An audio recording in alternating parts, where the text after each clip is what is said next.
देखो, तो ये पूरा का पूरा हमने क्या किया है, पढ़ा हुआ है क्या, इक्वेशन ऑफ वेव, राइट। तो इक्वेशन से क्या कर सकता है, क्वेश्चन पूछ सकता है, डिफरेंट टाइप के वैरायटीज ऑफ क्वेश्चन इससे बन जाएंगे।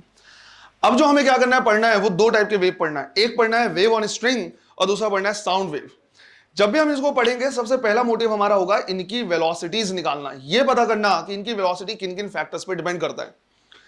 जब हम वेलोसिटी क्या कर लेंगे, निकाल लेंगे, तो उसके बाद हम वापस से इन दोनों वेव्स पे आएंगे। तो जैसे अभी हम क्या करेंगे, पहले पढ़ेंगे वेलोसिटी वेव ऑन स्ट्रिंग, तो यहां पे सिर्फ और सिर्फ हम क्या करेंगे, वेलोसिटी वाला टर्म निकालेंगे, वेलोसिटी वाला फैक्टर निकालेंगे। ऐसा नहीं है कि ये वेव ऑन स्ट्रिंग कंप्लीट हो गया, पर पहले हम वेलोसिटी निकाल लेंगे, फिर हम जाएंगे किसमें, साउंड में, और वहां भी हम पता करेंगे कि उनकी वेलोसिटी या साउंड की वेलोसिटी किस फैक्टर पे डिपेंड करता है। उसके बाद फिर वापस आएंगे और स्ट्रिंग और साउंड दोनों को पढ़ेंगे। क्या टॉपिक पढ़ेंगे, reflection of wave and superposition. अब रिफ्लेक्शन और सुपरपोजिशन दोनों में होता है, sound as well as string, but हम एग्जांपल पूरा का पूरा लेंगे सिर्फ और सिर्फ किसका, स्ट्रिंग का, क्योंकि एक वही है जहां पे वेव हमको रिफ्लेक्ट होते हुए और सुपरपोजिशन होते हुए दिख सकता है। तो जो दिखेगा वो ज्यादा अच्छे तरीके से हम क्या कर पाएंगे, समझ पाएंगे। जो फॉर्मूला हम वहां पे निकालेंगे बिल्कुल एज इट इज यूज करेंगे, कहां पे, साउंड में भी। समझ में आ रहा है पढ़ने का सीक्वेंस, क्योंकि बहुत बड़ा चैप्टर है तो सीक्वेंस भी हमें पता होना चाहिए। तो पहले हम पढ़ रहे साउंड क्या, वेलोसिटीज के बारे में, फिर वापस आएंगे और रिफ्लेक्शन के बारे में क्या करेंगे, पढ़ेंगे। तो टॉपिक डालना है wave on string, right. Topic हम डाल रहे हैं वेव ऑन स्ट्रिंग और यहां पे हम क्या करेंगे, इसकी वेलोसिटी के बारे में निकालेंगे, वेलोसिटी निकालेंगे। अब इसके लिए इमेजिन करो कि मान लो हमने क्या किया, रस्सी को एक साइड से टाइट कर रखा है, क्योंकि अगर ढीला रहा तो उसमें वेव ट्रैवल नहीं कर पाएगा, तो टाइट कर रखा है, और यहां पे हमने क्या किया, एक पल्स जनरेट किया। जैसे हमने पल्स जनरेट किया, वो क्या करेगा, आगे की तरफ जाएगा, किस वेलोसिटी से जा रहा है वो हमें निकालना है। तो मान लो ये हमारे पास क्या है, एक पल्स है जो हमने क्या किया, जनरेट किया हुआ है, और हमने बोला कि भाई ये v वेलोसिटी से आगे की तरफ जा रहा है। अगर मुझे इसको क्या करना है, जानना है कि भाई किस पे, किन फैक्टर्स पे डिपेंड कर रहा है, तो इस छोटे से पार्ट को हम क्या कर रहे हैं, इनलार्ज करके देख रहे हैं। तो जब इस छोटे से पार्ट को क्या कर रहे हैं, इनलार्ज करके देख रहे हैं, तो ये पार्ट हमें कुछ इस तरह का दिखेगा, एक आर्क के फॉर्म में दिखेगा। अगर ये आर्क है तो इसका सेंटर भी होना चाहिए, राइट, और अगर सेंटर है तो इसका रेडियस भी होना चाहिए कुछ ना कुछ। तो हमने यहां से क्या कर दिया, इस तरह से ड्रॉ कर लिया, और हमने मान लिया लेट से ये कितना है, आर है। अब हमें पता है कि कुछ देर के बाद ये वाला पार्ट नीचे आ जाएगा और दूसरा पार्ट ऊपर जाएगा, क्योंकि कभी भी कोई भी पार्टिकल एक जगह से दूसरी जगह नहीं जा रहा है, तो ये वाला पार्टिकल खुद नीचे आ जाएगा और दूसरा वाला पार्टिकल ऊपर जाएगा। अगर इसको नीचे लाना है तो कुछ ना कुछ इस पे फोर्स लग रहा होगा जो इसको नीचे ला रहा होगा। तो इसमें जो फोर्स लग रहा है वो लग रहा है टेंशन, राइट, और टेंशन लगेगा अलोंग द स्ट्रिंग। तो इधर पे अगर हम क्या करें, एक लाइन ड्रॉ करें, और इधर पे एक लाइन ड्रॉ करें, तो हम बोलेंगे इसमें टेंशन टी लग रहा है, जो इसको क्या कर रहा है, ऐसे खींच रहा है। जब इस तरह से खींच रहा है तो इसको कंपोनेंट में हम क्या कर सकते हैं, रिजॉल्व कर सकते हैं। कंपोनेंट में रिजॉल्व करने का तरीका ये है कि यहां से हम क्या कर रहे हैं, एंगल बाइसेक्टर ड्रॉ कर रहे हैं, और हम कह रहे हैं कि अगर ये एंगल थीटा है तो ये एंगल भी कितना होना चाहिए, थीटा होना चाहिए। एक चीज समझना है, ये टेंजेंशियल है जो टेंशन है, और ये रेडियस है, दोनों एक दूसरे के क्या होंगे, परपेंडिकुलर। टेंजेंट के क्या होता है, परपेंडिकुलर होता है इस तरह से। अब अगर ऐसा है तो यहां से एक पैरेलल लाइन ड्रॉ कर दिया हमने, यहां से समझना है ये एंगल थीटा है तो ये एंगल भी, अगर ये एंगल थीटा है तो ये एंगल।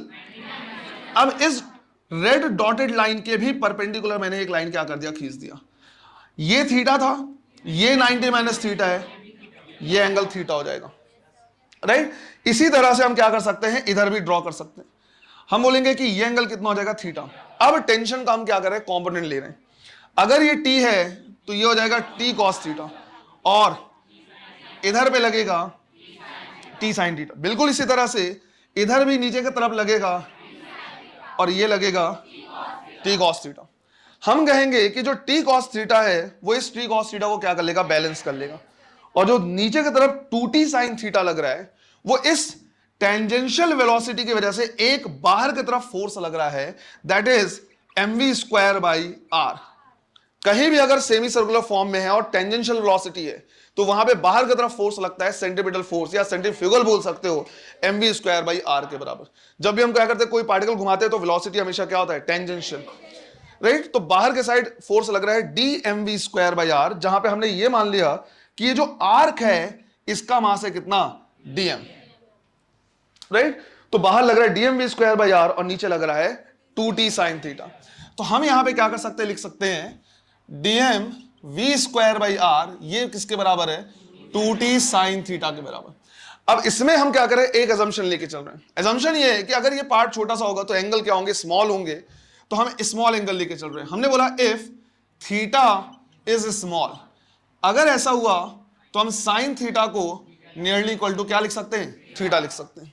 अब एक और चीज लेके चलना है, ये जो स्ट्रिंग है उस स्ट्रिंग का लीनियर मास डेंसिटी हम ले रहे हैं, राइट। इसके लिए हम यूज कर रहे हैं लीनियर मास डेंसिटी म्यू। तो म्यू का मतलब हो जाएगा मास डिवाइड बाय लेंथ। तो यहां से हम कह सकते हैं जो मास हो जाएगा वो म्यू टाइम्स क्या हो जाएगा, लेंथ के बराबर। ये सिंपल सा फॉर्मूला हमारे पास। तो यहां पे जो डीएम लिखा हुआ है इसको हम चाहें तो लिख सकते हैं म्यू टाइम्स लेंथ। और आर्क लेंथ हमने क्या किया, सीखा हुआ है, कभी भी आर्क का लेंथ हम क्या करते हैं, निकालते हैं तो कितना होता है, R multiplied by theta, right. Unit and dimension के टाइम पे सीखा हुआ है कि रेडियस मल्टीप्लाइड बाई थीटा। तो रेडियस हो गया आर और टोटल एंगल हो गया 2 थीटा। तो लेंथ हो जाएगा आर इंटू 2 थीटा के बराबर। कंप्लीट अगर इसको लिखें तो 2 म्यू आर थीटा लिख सकते हैं। समझ में आ रहा है यहां तक? तो है ना। तो मास को हमने लिख दिया है mass per unit length multiplied by length, और लेंथ को लिख दिया है क्या, आर इंटू 2 थीटा। तो ये आ गया 2 म्यू आर थीटा। यहां पे अगर हम क्या करें देखें तो इसको रिप्लेस कर सकते हैं 2 mu R theta multiplied by V square divide by R is equal to 2 T theta. Sine theta को थीटा लिख रहे हैं। क्या क्या टर्म कैंसिल हो जा रहे हैं, आर से आर कैंसिल, 2 कैंसिल और थीटा से थीटा कैंसिल, ये वाले टर्म कैंसिल। तो यहां पे बच रहा है V square is equal to T by mu, ये म्यू उधर चला जाएगा। तो हमें मिला v is equal to under root T by mu.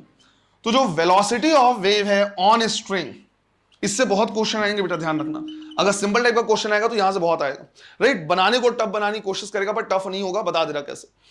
तो ये हो जाएगा velocity of wave on string. जो टी है ये है टेंशन ऑन स्ट्रिंग, और जो म्यू है ये है लीनियर मास डेंसिटी। यूनिट क्या हो जाएगा, मास पर यूनिट, राइट, केजी पर मीटर। अब ये डिपेंड कर रहा है टेंशन पे, कितना ज्यादा टेंशन है। अगर एक टाइट रस्सी है तो उसमें जो वेलोसिटी होगा वो ज्यादा होगा किसके कंपैरिजन में, एक ढीले रस्सी में। और दूसरा इनवर्सली प्रोपोर्शनल है म्यू के। अगर एक पतली रस्सी है तो उसके लिए लीनियर मास डेंसिटी क्या होगा, कम होगा। और एक मोटी रस्सी है तो लीनियर मास डेंसिटी क्या होगा, ज्यादा होगा। दोनों में अगर हम पल्स जनरेट करें तो पतली रस्सी में लीनियर मास डेंसिटी कम होने की वजह से वेलोसिटी ज्यादा होगी, तो उसमें जो वेव की वेलोसिटी होगी ज्यादा होगी, राइट, मोटी रस्सी के कंपैरिजन में। क्वेश्चन वो बनाने का, घुमाने की कोशिश करेगा टेंशन से, but Newton's law of motion में टेंशन हमने ऑलरेडी पढ़ा हुआ है कि किस किस टाइप से वो टेंशन क्या कर सकता है, अल्टर कर सकता है, कैसे कैसे क्वेश्चन जनरेट कर सकता है। अगर हमने टेंशन सही से पढ़ा हुआ है तो वेलोसिटी क्या कर सकते हैं, निकाल सकते हैं। तो सिंपल सा हमारे पास फॉर्मूला आ गया। 2-4 क्वेश्चन हम क्या कर रहे हैं, यहां पे भी देख रहे हैं, पर मैंने तुमको बताया पढ़ने का सीक्वेंस, पहले वेलोसिटी पढ़ लेंगे, राइट, साउंड की वेलोसिटी पढ़ेंगे, उसके बाद फिर वापस इन पे आएंगे। तो सिंस इक्वेशन हमने निकाल लिया, 2-4 क्वेश्चन हमको यहां पे भी देखना है ना। पहले इसको नोट करो। देखो पहले वो क्या करेगा, टेंशन के क्वेश्चन को घुमा फिरा के इधर उधर से क्या करेगा, पूछेगा। तो अगर टेंशन निकालना हमने क्या कर लिया, सीख लिया हुआ है, तो क्वेश्चन ज्यादा कुछ बचता नहीं है, वही फॉर्मूला है under root T by mu. Let's से पहले एक सिंपल सा बेसिक सा क्या करते हैं, एग्जांपल ले लेते हैं। यहां पे हमारे पास क्या है, एक पुली है, रिजिड सपोर्ट से हमने क्या किया, एक स्ट्रिंग लगाया हुआ है, और इससे एक 10 किलोग्राम का मास को हमने क्या कर दिया, लगा दिया हुआ है। जो स्ट्रिंग है इसके लिए लीनियर मास डेंसिटी गिवन है, लेट्स से 10 ग्राम पर सेंटीमीटर का, और बोला हुआ है कि अगर इसमें हम एक पल्स जनरेट करेंगे तो इसकी वेलोसिटी कितनी होगी। काफी बेसिक सा क्वेश्चन है, करो जरा। लगने वाला जो टेंशन होगा वो 100 न्यूटन को क्या करेगा, बैलेंस करेगा। टेंशन तो आ गया कितना, 100 न्यूटन। एक चीज का ध्यान रखना, ये ग्राम पर सेंटीमीटर में दिया हुआ है, तो 10 ग्राम पर सेंटीमीटर को कन्वर्ट करने का पड़ेगा किसमें, केजी पर मीटर में। तो 10 और ग्राम हो जाएगा 10⁻³ K G divide by 1 centimetre 10⁻⁻2 metre. -2 पर जाएगा तो +2, ये हो गया 10⁻3 10⁻³ कितना रहेगा, 1 केजी पर मीटर। बस हो गया काम। तो वेलोसिटी इज इक्वल टू हम क्या करेंगे, लिखेंगे t डिवाइड बाई म्यू। तो यहां से t आ रहा है हमारे पास 100 डिवाइड बाई 1, तो आंसर आएगा 10 मीटर पर सेकेंड। सिंपल सा बिल्कुल। अगर मान लो मैंने क्या किया, एग्जांपल दिया कि हमारे पास क्या है, एक इस तरह का थिक स्ट्रिंग है, राइट, एक स्ट्रिंग है लेकिन क्या है, उसकी मोटाई ज्यादा है, मतलब इसका खुद का लीनियर मास डेंसिटी दी हुई है, और ये गिवन है कि इसका मास है m और लेंथ है कितना, l। बॉटम मोस्ट पॉइंट पे हमने क्या किया, एक इस तरह का पल्स जनरेट किया जो किधर ट्रेवल कर रहा है, ऊपर। राइट। अब इसमें बोला हुआ है कि जब ये नीचे से x डिस्टेंस पे क्या करेगा, पहुंचेगा, नीचे से ऊपर जा रहा है, x डिस्टेंस पे पहुंचा तो यहां पे इसकी वेलोसिटी कितनी होगी वो हमको क्या करना है, जानना है ना। तो इसको नोट कर लो और इसको सॉल्व करो। तो म्यू तो सिंपल आ गया क्या, m/l। अब मुझे इस जगह पे टेंशन देखना है, राइट। एनएलएम के टाइम पे हमने ये ऑलरेडी क्या किया था, डिस्कस किया था कि अगर स्ट्रिंग मासलेस नहीं है, जो कि यहां पे मासलेस हो ही नहीं सकता, मासलेस लेंगे तो वेलोसिटी इनफाइनाइट टाइप से आएगा, तो हर पॉइंट पे टेंशन क्या होगा, अलग अलग होगा। अब अगर मुझे इस पॉइंट पे क्या करना है, टेंशन निकालना है, तो निकालेंगे इसके वेट की वजह से, इसके नीचे जो मास लटका हुआ है वही, तो इसके नीचे जो मास लटका हुआ है उसका बेसिकली वो कितना हो गया, वेट कितना हो गया, mass per unit length multiplied by x, right. इसका वेट अगर जो नीचे लटका हुआ है इसका वेट अगर हम निकालें तो पहले तो मास per unit length multiplied by इसका खुद का लेंथ, तो m/l into x multiplied by g. अगर टेंशन निकालेंगे तो ये भी करेंगे, तो m इंटू जी, m की वैल्यू निकालेंगे कैपिटल m/l इंटू एक्स। अगर अभी भी जिनको समझ में नहीं आ रहा है तो भैया l लेंथ का मास m है तो x लेंथ का मास कितना होगा, यूनिटरी मेथड से निकाल सकते हो, है ना, ऐसे निकाला होगा। तो टेंशन आ गया हमारे पास। अब वेलोसिटी अगर हम क्या करेंगे, निकालेंगे, तो ये है t डिवाइड बाई म्यू के इक्वल, t है हमारे पास m/l xg और डिवाइड बाई म्यू है m/l। ये टर्म कैंसिल होगा और अगर ये टर्म कैंसिल कर दे तो वेलोसिटी आ रहा है अंडर रूट xg। अब यहीं से हमारे पास क्या है, क्वेश्चन बन रहा है, ये वेलोसिटी कैसा दिख रहा है, कांस्टेंट या वेरिएबल, वेरिएबल। भाई जैसे जैसे ऊपर जाएगा x की वैल्यू बढ़ेगी और जैसे जैसे वैल्यू बढ़ेगी वैसे वैसे v भी बढ़ेगा। तुमको ये पता करना है कि इसका एक्सेलरेशन कैसा है, क्योंकि वेलोसिटी अगर चेंज हो रहा है तो तुमको ये पता करना है इसी क्वेश्चन में कि जो वेलोसिटी हो किस रेट से चेंज हो रहा है, मतलब एक्सेलरेशन की वैल्यू क्या होगी। क्लियर है ये, है ना। तो ये वेलोसिटी निकाल लिया, एक्सेलरेशन निकालो, करो। क्या आएगा, n x to the power n-1 into, लिखवाया हुआ है, कई बार बोला था कि अगर ऊपर और नीचे अलग अलग फंक्शन है तो इस तरह से करना है। दो तरीके हो सकते हैं सॉल्व करने के, राइट, दो तरीके हो सकते हैं। एक्सेलरेशन अगर मुझे क्या करना है, निकालना है, दोनों बेसिकली सेम तरीका है, थोड़ा सा डिफरेंट है, बस तरीका सेम है, अलग तरीके से मॉडिफाई कर दिया है। अगर एक्सेलरेशन निकालना है तो मैं क्या लिखूंगा, dv बाई dt। अब यहां से रूट जी जो है वो तो कांस्टेंट है, राइट, उसको अलग लिख के हम रूट जी बाहर निकाल ले रहे हैं, तो basically d by dt of क्या लिखेंगे, x टू द पावर 1/2। तो अगर इसको हम लिखे तो यहां लिखेंगे हम root g, x to the power half का differentiation, half x to the power minus half, बस इतना ही, इंटू dx बाई, और dx बाई dt किसके बराबर है, वेलोसिटी के बराबर। तो ये आ जा रहा है a is equal to root G into 1/2 root x, इसको ऐसे लिख सकते हैं, और इंटू v, और v फर्दर किसके बराबर है, रूट एक्स जी के। तो यहां से रूट एक्स और रूट एक्स कैंसिल, रूट जी और रूट जी जी, और डिवाइड बाई 2, तो a आ गया कितना, g/2, राइट। ये मेथड अलग नहीं है जो सेकंड मेथड में लिख रहा, मेथड कुछ अलग नहीं है, बस अगर कभी कभी हम ये भूल जाएं कि भाई ऊपर और नीचे फंक्शन अलग है तो dx बाई dt लिखना पड़ता है, तो इनको सिमिलर फंक्शन में लाओ। सिमिलर फंक्शन में लाने का मतलब है कि अगर मैं एक्सेलरेशन क्या करूं, यहां से देखूं तो dv बाई dt आ रहा है, मतलब मुझे x वाले फंक्शन को टाइम के साथ डिफरेंशिएट करना पड़ रहा है। तो इसको मैंने फर्दर ऐसे लिखा, dv by dx into dx by dt, ऐसा लिख सकते हैं। तो dx से dx कैंसिल हो जा रहा है, ये तो वही आ गया, और फर्दर dx बाई dt क्या हो गया, v, तो ये हो गया क्या, v dv बाई d। अब तुमको वेलोसिटी को डिफरेंशिएट करना है x के साथ, ये सेम वही चीज है, राइट, बिल्कुल सेम वही है, कुछ भी अलग नहीं है। तो a इक्वल टू तुम लिखोगे v की वैल्यू कितनी है, under root X G multiplied by d by dx of v की जगह पे अंडर रूट एक्स जी। अब रूट जी और यहां का रूट जी क्या हो जाएगा, g, यहां पे क्या बच गया, रूट x, और रूट x का डिफरेंशिएशन, ये इस वाले रूट x का डिफरेंशिएशन, मतलब x to the power half है, तो क्या आ जाएगा 1/2 x to the power minus 1/2।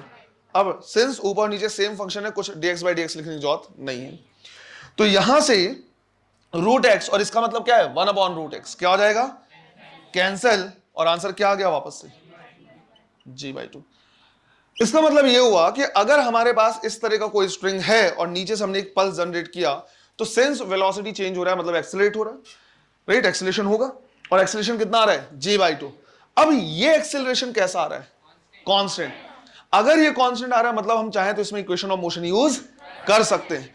तो हमने कहा सिंस ये कांस्टेंट है, यहां पे हम इक्वेशन ऑफ मोशन क्या कर सकते हैं, यूज कर सकते हैं, और अगर यूज करेंगे तो उससे क्वेश्चन भी बनेगा। तो अगला क्वेश्चन हम क्या करेंगे, वही देखेंगे इस पे बेस्ड, है ना। ये क्वेश्चन आया हुआ है, ध्यान रखना कि एक्सेलरेशन इसके लिए कितना होता है, सीधा याद रख लेना कितना, g/2, है ना। चलो देखो, जब हमें ये समझ में आ गया कि भाई अगर किसी हैंगिंग हमारे पास क्या है, कोई स्ट्रिंग है और उसमें पल्स जनरेट करते हैं, तो वो एक्सेलरेट होता है, और वो एक्सेलरेशन कैसा है, कांस्टेंट, राइट, कांस्टेंट एक्सेलरेशन। तो वहां पे हम इक्वेशन ऑफ मोशन क्या कर सकते हैं, यूज कर सकते हैं।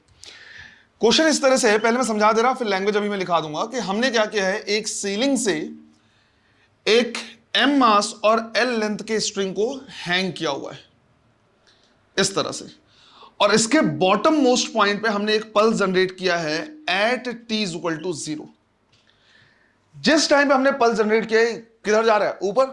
ठीक उसी टाइम पे जहां से हमने इसको क्या किया है, हैंग किया हुआ है, यहां से एक बॉल को हमने क्या कर दिया, ड्रॉप कर दिया है, राइट, बॉल को ड्रॉप किया हुआ है, तो ये नीचे आएगा। अब ये पल्स ऊपर जा रहा है और जो बॉल है वो नीचे आ रहा है, वो कहीं ना कहीं पे मिलेगा।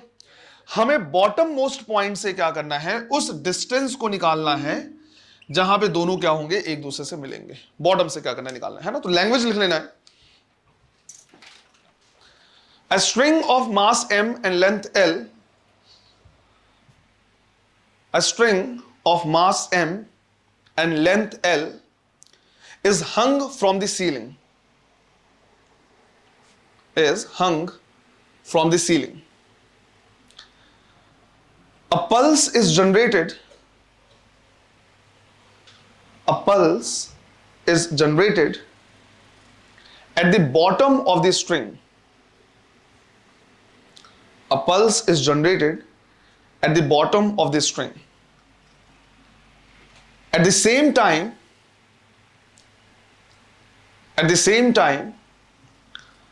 a ball is dropped. At the same time, a ball is dropped from the point where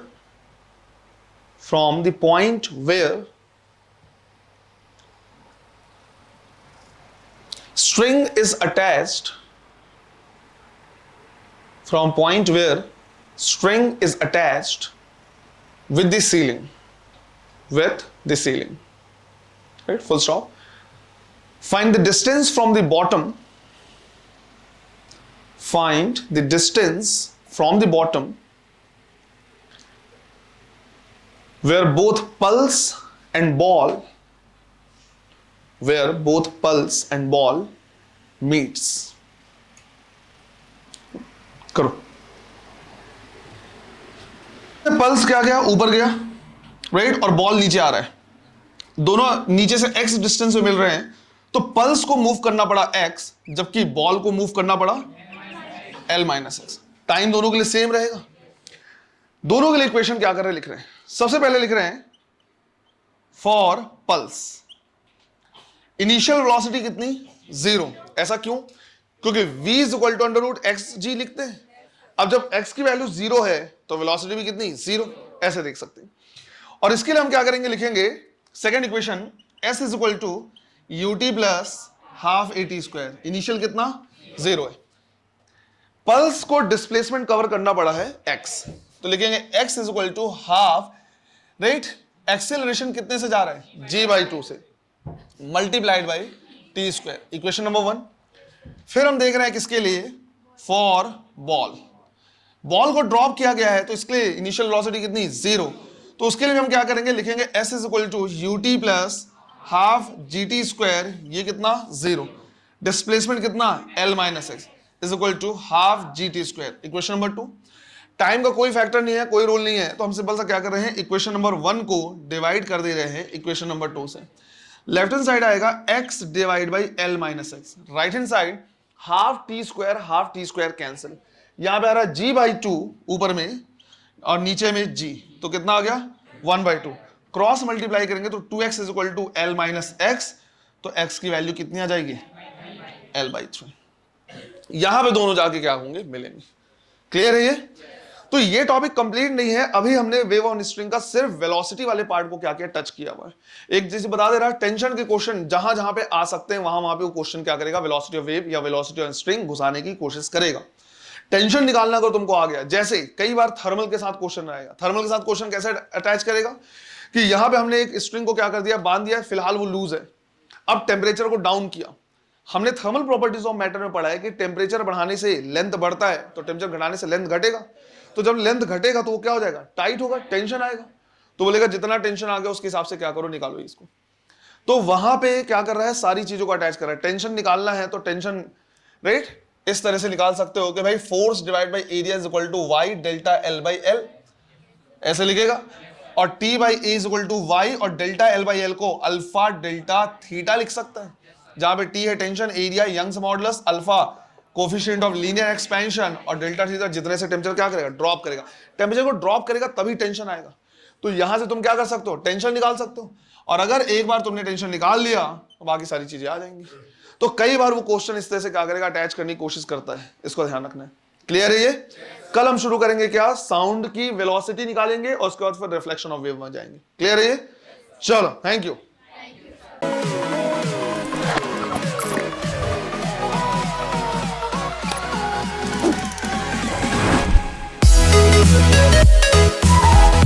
We'll be right back.